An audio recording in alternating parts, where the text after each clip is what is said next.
welcome to Working Scientist, a Nature Careers podcast. I'm Julie Gould. This is the fourth episode of a series about hiring and getting hired in science.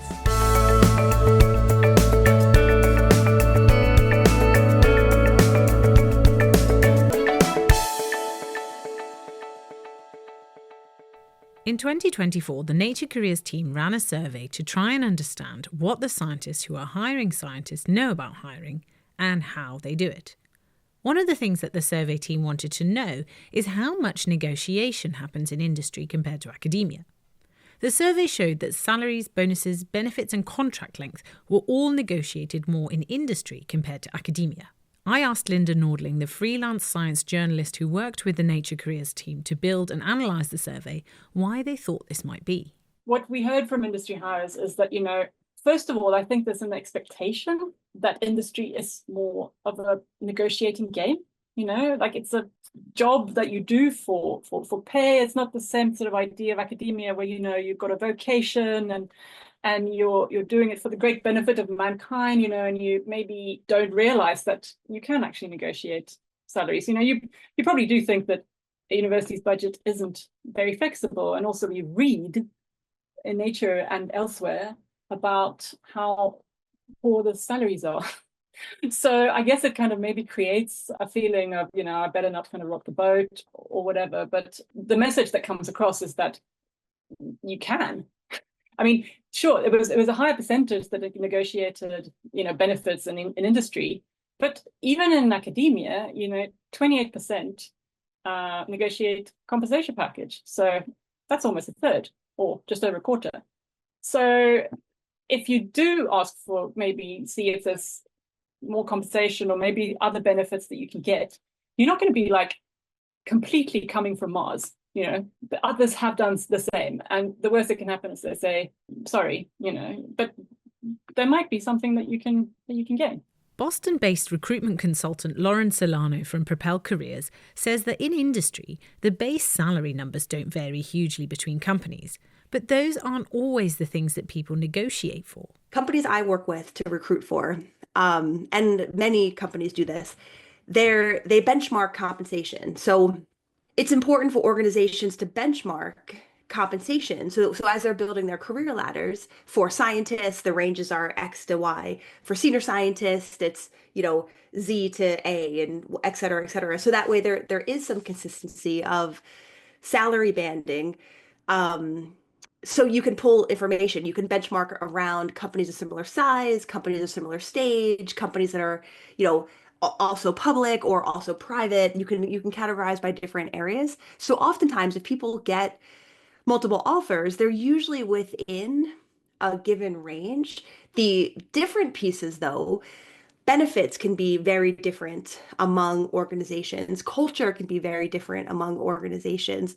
Work-life balance can be very different among organizations. So I'm seeing, especially with respect to things like negotiation, it's some of the other aspects that become important in terms of evaluating as people, if you're lucky enough to have multiple offers in industry, it's kind of the whole package to look at, not just the base salary number.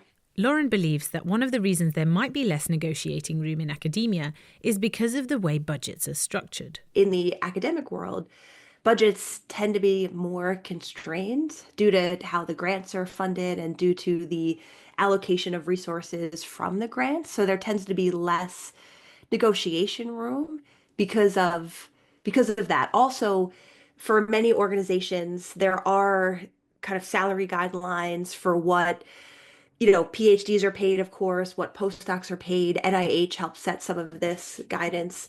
So I think that's also why, you tend to see people in a fairly tight salary range for where they are. But that shouldn't stop people from asking, as Linda said earlier. So, in this episode, we'll hear a bit about what negotiation is, why it's important, and share examples of how academics negotiated with their institutions to get the best deal for them, their families, and their research groups.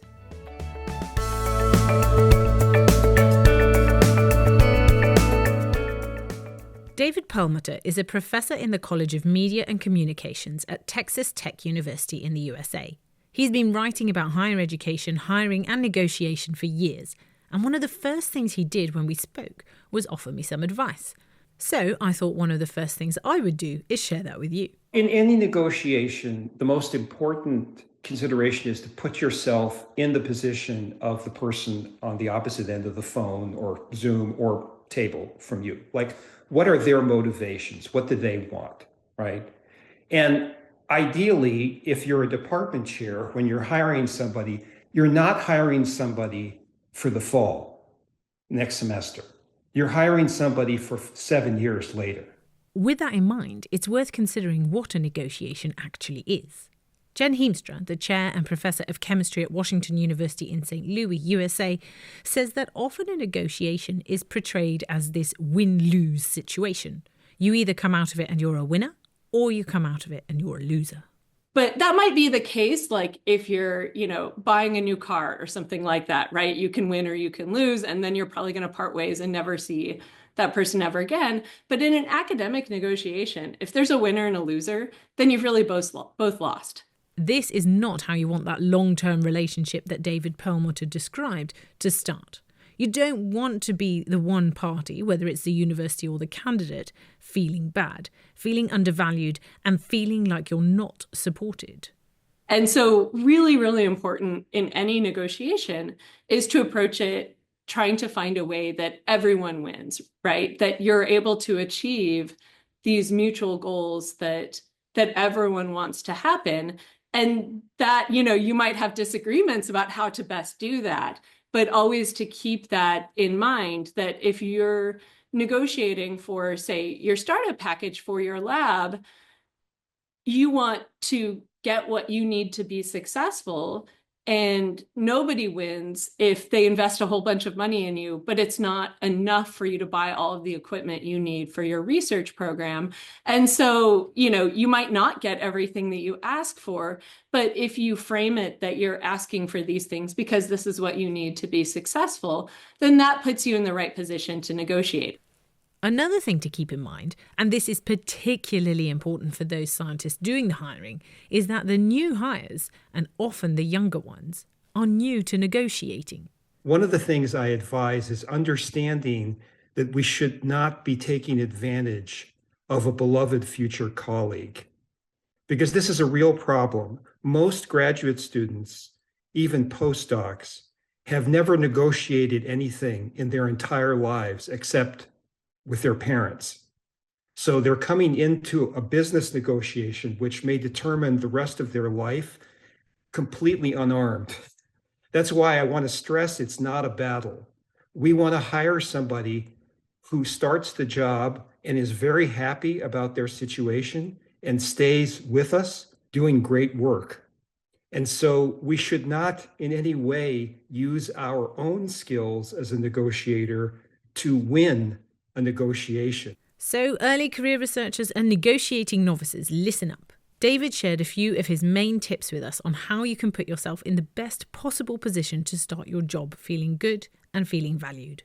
And the first thing to do is to get some practice. Negotiating is new to many early career researchers, so just like practicing a job talk, it's worth having a go at practicing your negotiating too.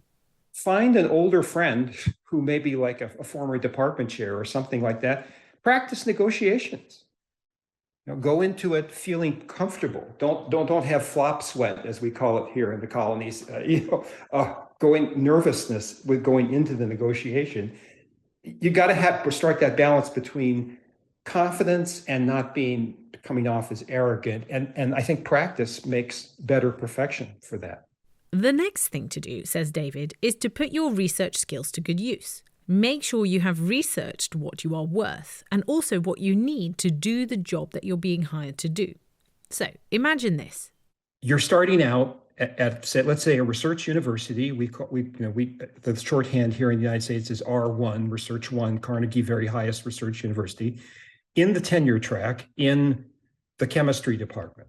And in this role, you're going to spend time producing research that is citation heavy, has a high H index, etc., etc. Think of all the tracking and metric codes that you could possibly think of that currently demonstrate success in academic circles.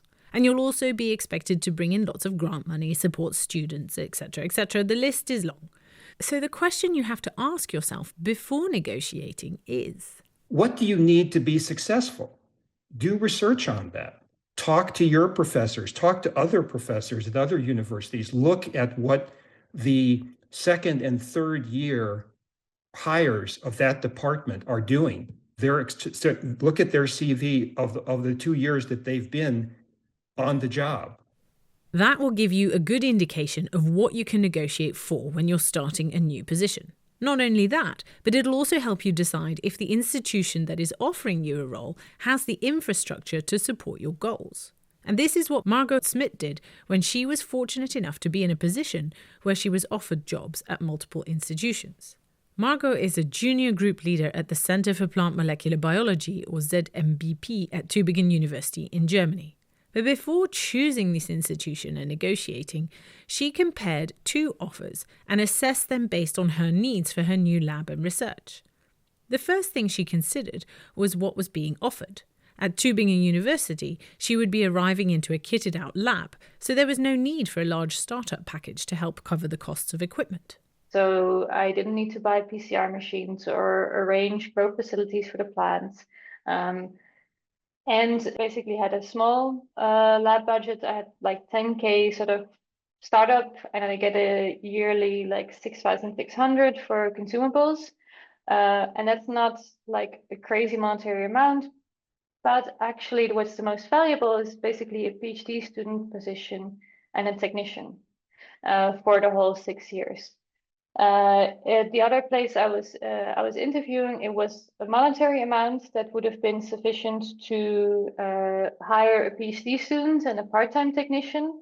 But then also in their model, the way it worked there is we would pay a lot of facilities per hour for the microscopy or per space for the plant growth. Margot spoke with both institutions and ultimately decided that Tübingen University in Germany was best suited for her needs. But as an aside, she also looked at the bigger picture and compared funding ecosystems in the 2 countries. The German funding organization is much more likely to fund basic science, whereas the UK organization, you need to have some sort of application or write about application in your grant proposal. So at that moment, the German option was more appealing. And I knew already that basically what they're offering is what they had. Right, they have a certain number of positions, they have a certain budget, and that is very straightforward. There is negotiating here when you're going for a professor position, negotiations with the university then, but in this career stage for me, there was relatively little negotiating to do. At the mid and later career stages, negotiations can look very different, says Jen Heemstra. Because on one hand, you're coming with grant money that you already have. And so you don't need some of the things that you need when you're just starting out. You're often able to move a lot of your equipment and things like pipetters and glassware and all of that with you from your previous university. Often you have to pay to move those things, but you can buy them out at usually a much far discounted rate compared to what you paid originally. But then on the other hand, if you're moving in a mid-career position, you want to be able to do some new things. You want to be able to start a new collaboration that might lead to a big multi-PI grant, or, buy a new instrument that's going to allow you to open up a new research direction.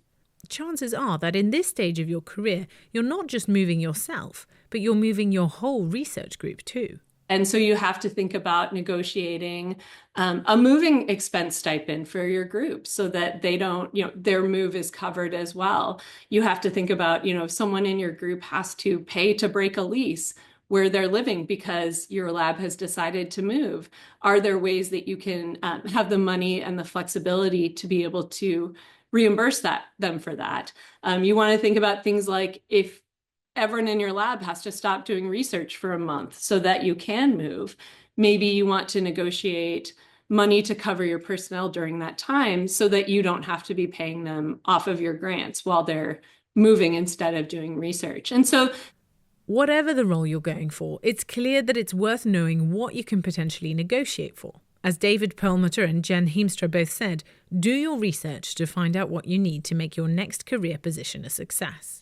So to help you, Lauren Solano from Propel Careers has a few more things that you might like to work into a negotiation. People have asked for things like, I would love to be able to attend 3 meetings a year in my space or something like that, to be able to make sure they can network with their peers, they can stay engaged. I mean, of course, if you present a poster, get a travel award, usually you can go to a meeting. But these folks wanted to make sure that even if that wasn't the case, they wanted to be able to attend certain meetings. Maybe you could try to ask about, like, could there be coverage for, memberships to professional associations? Because again, it's important for people to stay engaged in their network. Because it's important for you, it's important for the lab, and it helps increase your professional network. Those are very work and research related things, but there are a couple of other more personal requests that Lauren has seen too. I've seen sometimes people negotiate certain religious holidays to have off. I've seen people, maybe they're interviewing for a job, they happen to be getting married 6 months from when they would start, and they let the organization know, and they kind of negotiate not having that honeymoon they've already prepared for and paid for, have that not be part of their vacation for year one. As a final thought, whatever the negotiation situation is, David Perlmutter says that the way you speak and hold yourself can make all the difference.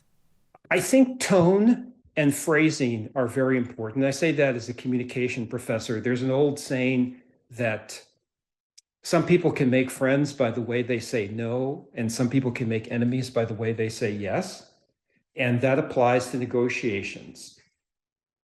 No matter what's going on, trying to be respectful, friendly, positive, and to phrase things not as something life or death. This is not the Russians and the Ukrainians and the Americans across a table here. We're both on the same side. And I hope both sides feel that way, but even if they don't, you must try to sound positive. So if you're asking for something, maybe phrasing it speculatively, like, would it be possible to look at this rather than I demand the following 17 points.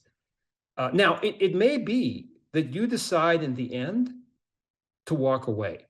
I mean, this is where you know your value. Is the situation where you feel that you could get a better offer from somebody, like you literally have another offer on the table. And of course, in the business world, this is more likely than academia today. But the fact is that if you're good enough to be hired by one R1, then probably a lot of them, unless they don't have that position open, might be considering. I know this is a very difficult, and certainly thousands of posts on social media for graduate students and postdocs have talked about this issue. It's like, how do I turn them down? Well, it's possible to turn them down if you feel that, like, there's an alternative, but this goes back to knowing your value. But always keep it positive. In the next episode of this series, we'll be exploring how artificial intelligence is being used in the job hunt from both the administrative and candidate perspectives, and how best to use this tool without it hindering your chances at getting the role you're after. Thanks for listening. I'm Julie Gould.